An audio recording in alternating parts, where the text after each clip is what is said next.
កំពុងតែស្វីតជាមួយគ្នាស្រាប់តែមានអ្នកមកគោះទ្វារចាងវ៉ាន់ជឺនាងនៅខាងក្នុងទេតួប្រុសក៏ចង់ទៅបើកទ្វារប៉ុន្តែតួស្រីខាត់ឲ្យតួប្រុសក៏ទៅមកខាងហើយក៏បង្ហើបទ្វារសួរមានការអីចាងវ៉ាន់ជឺនាងនៅខាងក្នុងទេហេតុអីក៏មិនឆ្លើយនឹងខ្ញុំមានរឿងចង់និយាយជាមួយនាងនៅខាងក្នុងវិញមើលសកម្មភាពតួប្រុសទៅឡើងរស់រវើកហ្មងតួស្រីក៏ឆ្លើយហ្វូហេងយាឯណាលុយឲ្យលុយសិតមកហ្វូហេងយាក៏បានហុចសាច់មកចំណែកតួស្រីវិញទទួលសាច់ហើយទូបារម្ភលែងចង់ជាប់ហើយដោយសារតែតួប្រុសនៅខាងក្នុងហ្នឹងនៅអត់ស្ងៀមតួស្រីក៏និយាយបន្តព្រះអាទិត្យរះពីទៅខាងលិចហ៎មិនក៏លោកចិត្តល្អម្លេះដោយសារតែគេហ្នឹងសុំលុយពីលោកយាយគេបានហើយចឹងហើយបានយកមកចែកឲ្យតួស្រីតាមពាក្យគេសន្យាហ្វូហេងយាឆ្ងល់នៅពេលដែលឮសំឡេងតួស្រីរៀងចម្លែកអេនាងយ៉ាងម៉េចហ្នឹងខ្ញុំមិនអីទេជើងរបស់ខ្ញុំស្ពឹកព្រោះតែអង្គុយក្នុងបន្ទប់ទឹកយូរពេកអូចាងវ៉ាន់ជឺខ្ញុំបានគិតច្បាស់ហើយពួកយើងអាចសម្ដែងបន្តទៀតពេលដែលនាងនិងខ្ញុំរៀបការខ្ញុំសន្យាខ្ញុំមិនតាក់ទងមនុស្សស្រីនៅខាងក្រៅទេលុយនាងចង់បានប៉ុន្មានក៏បានយ៉ាងម៉េចដែរគេចង់មានន័យថាឲ្យតួស្រីហ្នឹងសម្ដែងធ្វើស្រឡាញ់គ្នាជាមួយគេដើម្បីឲ្យគេហ្នឹងសុំលុយលោកយាយគេបានសកម្មភាពរបស់តួប្រុសកន្លែងហ្នឹងអេដមីនសុំអត់និយាយទេអ្នកទាំងអស់គ្នាមើលតែខ្លួនឯងទ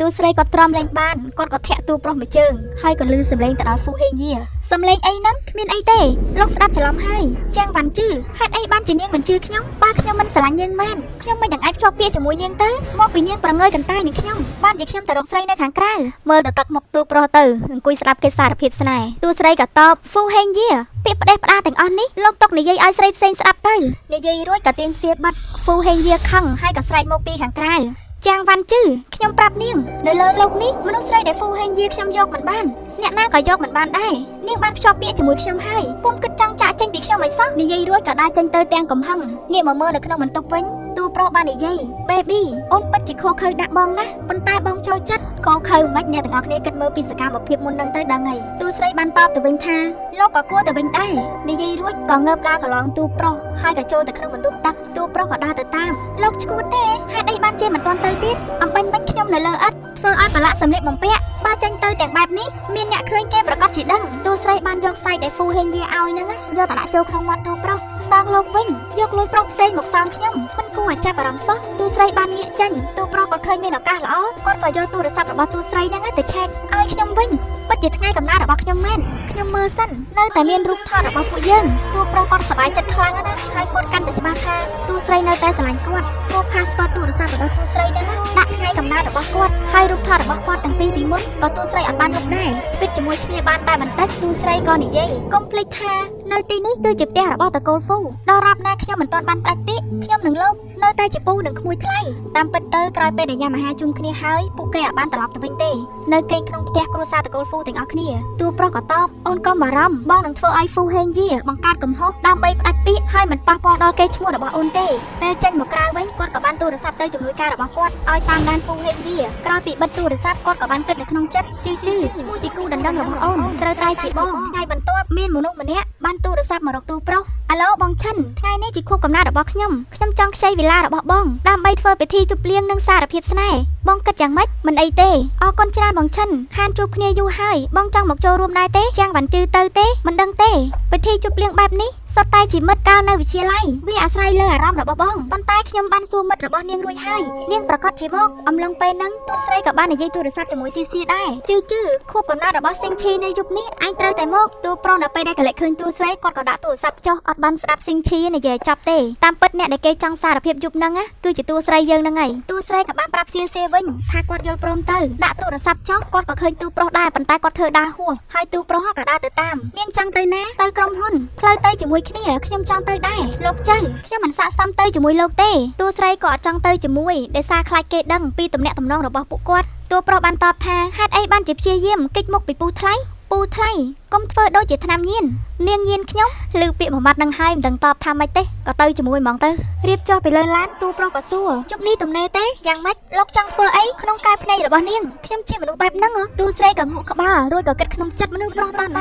របានអាចជួបខ្ញុំនៅពេលយប់មានអីក្រៅពីរឿងហ្នឹងឃើញតួស្រីងក់ក្បាលអញ្ចឹងហើយក៏ចាប់បដ ாய் ហ្មងទៅមែនតែដែលឃើញនាងភ្លាមចិត្តរបស់ខ្ញុំចង់តែនិយាយមិនទាន់ចប់ផងតួស្រីក៏យកដៃបិទមាត់ឈប់និយាយទៅមានអីចម្លែកបើខ្ញុំគ្រាន់តែចង់ញ៉ាំ ញ៉ាំអាហារពេលល្ងាចជាមួយនាងអញ្ចឹងក៏ចង់ដេញខ្ញុំដែរ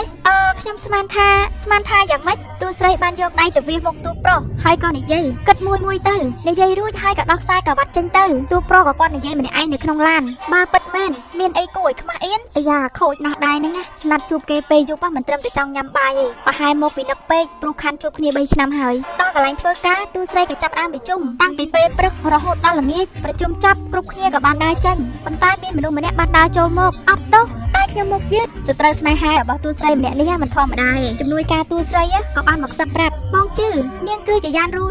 នាងមកដោយសារការវិនិយោគទុនហើយឮថាថ្ងៃក្រោយនាងនឹងក្លាយជាគូដណ្ដឹងរបស់នាយកចៅគ្រាន់តែឮថាជាគូដណ្ដឹងទូស្រីអត់ចង់ស្វាគមន៍ទេហើយម្យ៉ាងទៀតពេលល្ងាចហ្នឹងគាត់ក៏មានណាត់គាត់ក៏បាននិយាយថាអត់ទោសអ្នកនាងការប្រជុំបានបញ្ចប់ហើយបើអ្នកនាងមានអ្វីត្រូវនិយាយចាំនិយាយក្នុងការប្រជុំលើកក្រោយពេលនេះខ្ញុំមានការរវល់ផ្ទាល់ខ្លួនសុំលាទៅមុនហើយនិយាយរួចទូស្រីក៏បានងើបដើរទៅយ៉ានរូក៏បានតបផលិតករជាងខ្ញុំមកទីនេះជាលើកដំបូងនាងមិនស្វាគមន៍ខ្ញុំដូចជាមិនសូវល្អទេនិយាយបណ្ដានាងក៏ងើបដើរទៅរកទូស្រីបណ្ដាមិននឹកស្មានថាបុគ្គលិកក្រុមហ៊ុនរបស់នាយកចៅគ្មានសុជីវធម៌បែបនេះសោះនាងជឿទេថាគ្រាន់តែពាក្យខ្ញុំមួយម៉ាត់អាចដកនាងចេញពីទីនេះបានចេញអាស្ទាយនឹងមកមួយទៀតទូស្រីក៏អស់សំណើចការិយាល័យរបស់នាយកចៅនៅជាន់លើបើនាងចង់ប្តឹងអីអាចទៅរកគាត់បានគ្រប់ពេលជៀសផ្លូវខ្ញុំបញ្ញាប់និយាយរួចក៏ដើរចេញទៅរយចំណែកឯរូវិញក៏ឆ្លេឆ្លារត់ទៅតាមពីក្រោយទូស្រីបានដើរចូលក្នុងចណ្ដាយយន្តបាត់ទូប្រុសហៅតែហៅអត់តាន់ហើយក៏បានជួបនឹងរូសួស្ដីនាយកចៅគ្នាខំសួស្ដីឲ្យញឹមញែមដាក់ទូប្រុសនិយាយតែមួយម៉ាត់ទេចាញ់ហើយក៏ដើរចេញទៅខ្លួនឯងទុកឲ្យរូឈរឆ្ងល់ម្នាក់ឯងនៅហ្នឹងទូស្រីបានមកចូលរួមពិធីខួបកំណើតរបស់ស៊ីងឈីជាមួយនឹងសៀជឺនេះជារ៉ូបដែលខ្ញុំត្រៀមសម្រាប់ឯងយប់នេះឯងត្រូវតែស្អាតជាងគេខ្ញុំខានរំយូរហើយអាយ៉ាខ្លាចអីទៅយប់នេះមានប្រុសសង្ហាច្រើនណាស់នៅខ្លាចថារ៉ូបបានមួយទៀតទូស្រីក៏បានគិតនៅក្នុងចិត្តនិយាយពីរឿងរំខ្ញុំធ្លាប់តែរំជាមួយនឹងចៅលីឈិតប៉ុណ្ណោះហើយក៏ស្រមៃឃើញកាលដែលនៅជាសង្សារនឹងគ្នាប៉ុន្តែអត់បានរំទេអ្នកទាំងអស់គ្នាហើយ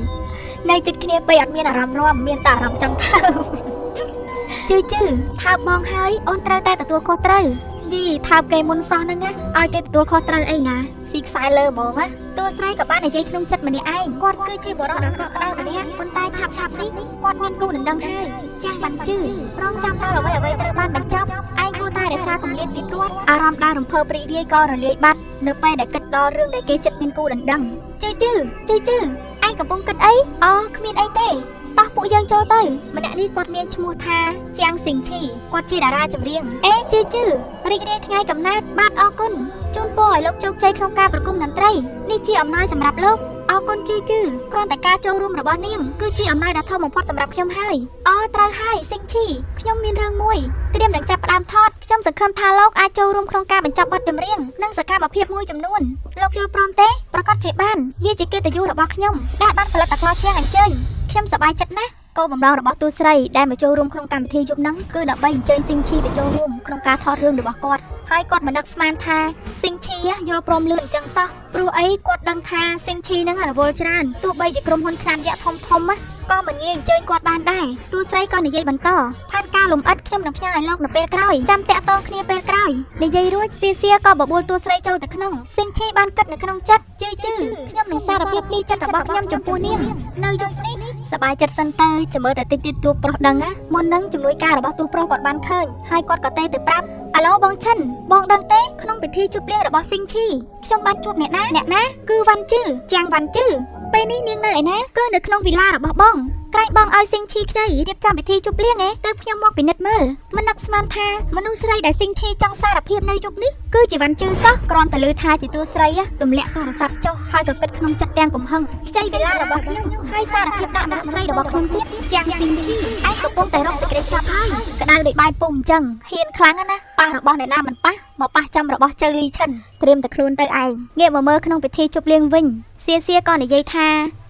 ជឿខ្ញុំគិតថាស៊ីងឈីកំពុងតែចាប់អារម្មណ៍នឹងឯងខ្ញុំហ៊ានធានាបើវាមិនមែនជាការពិតខ្ញុំសុកចិត្តលោតចូលអាំងទឹកនេះឲ្យខ្មាស់គេគាត់ជាតារាល្បីមិននឹងអាចមកចាប់អារម្មណ៍មនុស្សស្រីធម្មតាដូចជាខ្ញុំបានហើយឈប់គិតទៅខ្ញុំឮថាខួបកំណើតរបស់គាត់នៅយប់នេះនឹងសារភាពស្នេហ៍ជាសាធារណៈខ្ញុំចង់ដឹងណាស់ថាម្នាក់នោះគឺជាអ្នកណាកំពុងតែនិយាយគ្នាស្រាប់តែសត្រូវស្នេហារបស់ទូស្រីក៏មកដល់អ អាយ៉ាមិនទៅផ្ទះឆ្លុះកញ្ចក់មើលទេថាខ្លួនឯងគឺជាអ្នកណាហ៊ានសុបិនចង់តាក់ទងជាមួយនឹងស៊ីងឈីនាងនិយាយអីហ្នឹងទូស្រីបានខាត់សៀសៀហើយក៏ឆ្លើយតបជាមួយនឹងរੂខ្ញុំមិនដូចជាកញ្ញារੂត្រូវគ្រួសារបញ្ជូនទៅដល់មាត់ទ្វារផ្ទះនាយកចៅហើយគេមិនទទួលមកឃ្លានឹងអួលដែរហ្នឹងរੂចាំងវ៉ាន់ជឺនាងកុំមានអំនួតពេកចាំខ្ញុំរៀបការជាមួយនាយកចៅខ្លាចជាលោកស្រីហើយចាំមើលថាអាចសម្រាប់នាងបានទេទូស្រីក៏អស់សំណើចមែនអញ្ចឹងខ្ញុំនឹងរងចាំដំណឹងល្អពីនាងសៀសៀក៏បន្ថែមអាយ៉ាថ្ងៃនេះគឺជាថ្ងៃល្អប៉ុន្តែសំណាងអាក្រក់បែរជាបានជួបឆ្កែឈួតពួកនាងមិនក៏ហ៊ានមកក្អេងក្អាងនៅចំពោះមុខខ្ញុំទោះបីជាមនុស្សស្រីនៅក្នុងโลกនេះស្លាប់អស់ក៏ស៊ីងឈី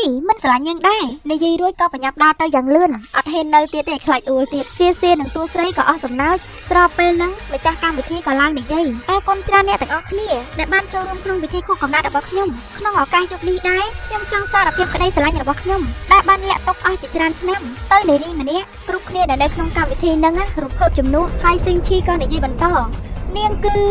កំពុងទៅនាំគ្នារងចាំស្ដាប់ស្រាប់តែមានសម្លេងមួយក៏បន្លឺឡើងអត់តោះដែលខ្ញុំមកយឺតគ្រប់គ្នាក៏នាំគ្នាងាកទៅមើលហើយក៏ភ្ញាក់ផ្អើលគ្មានអ្នកណាគេទេទាំងអស់គ្នាគឺទីប្រុសរបស់យើងហ្នឹងទីណាមានអូនទីនោះត្រូវតែមានបងចាគឺថាមករំខានគេបានសម្រេចបងមិនត្រឹមតែតួប្រុសមកទេហ្វូហេងយាក៏មកដែរស៊ីងឈីនៅពេលដែលឃើញអញ្ចឹងអស់អារម្មណ៍និយាយហ្មងថាអតីតសង្សារគេទៅគេ private យើងអត់ដឹងតែនេះគូដណ្ដឹងរបស់គេមកទាំងរូបទាំងសម្លេងគាត់បានសម្រួលអារម្មណ៍ហើយក៏និយាយអេលោកហ្វូជាភ្ញៀវកំរហេតុអីបានជាលោកមកទីនេះគឺថាសួរទុកមកឲ្យគ្នាសោះហ្មង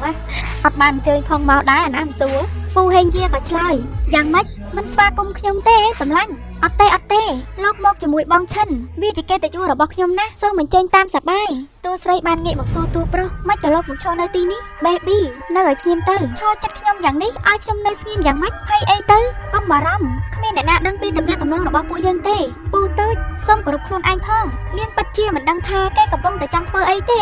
ភ្លាមនោះស៊ីងឈីក៏ប្រកាសបន្តអត្តសញ្ញាណរបស់នាងជាអ្នកណានោះខ្ញុំសូមលាក់ទុកសិនខួបកំណើតរបស់ខ្ញុំយប់នេះសូមជូនពរឲ្យនាងមានសុភមង្គលគ្រប់គ្នាបានទះដៃហើយក៏ស្រែកថារីករាយថ្ងៃកំណើតរួមទាំងតួស្រីដែរតួប្រុសក៏និយាយថាខ្ញុំមិនសប្បាយចិត្តខ្ញុំមិនចូលចិត្តពេលនាងជូនពរដល់ប្រុសផ្សេងសូម្បីតែពាក្យថារីករាយថ្ងៃកំណើតក៏មិនឲ្យតួស្រីនិយាយដាក់ប្រុសផ្សេងដែរច័ន្ទសាហាវព្រៃផ្សាយហ្មងតួប្រុសតួស្រីក៏តបដូចក្មេងបន្តិចទៀតមានកម្មវិធីរួមខ្ញុំសុំទៅប្រូឈុតសិនហើយចុះខ្ញុំវិញតាមចិត្តតួស្រីដើរចេញទៅតួប្រុសក៏ញញឹមហើយក៏ដើរទៅតាមហ្វូហេងយាអត់បានចាប់អារម្មណ៍ទេប៉ុន្តែស៊ីងឈីគាត់ងាកទៅឃើញអាយ៉ាដាក់ម៉ូគ្នាទៅណាហ្នឹង